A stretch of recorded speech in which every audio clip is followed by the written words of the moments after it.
Почитувани, добар ден. Министерството за внатрешни работи досега нема регистрирано посериозно нарушување на јавниот ред и мир во текот на гласањето, односно можеме да кажеме дека генерално изборите поминуваат мирно и без проблеми. Имаме регистрирано 5 настани, 2 на територија на СВР Скопје и по 1 на СВР Куманово, СВР Велес и СВР Штип.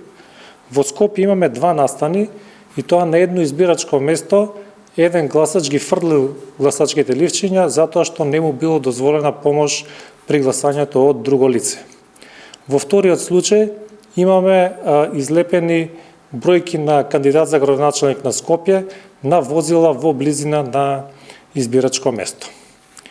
На територијата на СВР Штип пак, конкретно во Кочани, имаме прекин на гласањето во кинокултура во Кочани поради истакнат плакат.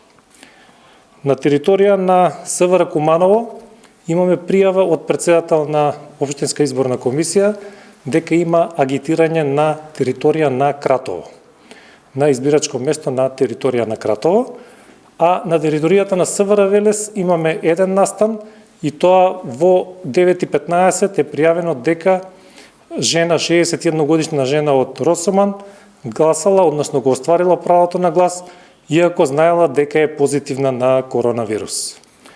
Значи, тоа се настаните кои што се регистрирани до 11 часот, за сите наредни настани ќе ви информираме соодветно. Апелирам до граѓаните да продолжиме да ги почитуваме законите и да се воздржиме од инциденти, а доколку има било каков проблем, односно нарушување на изборниот процес, веднаш да пријавите во полициска станица.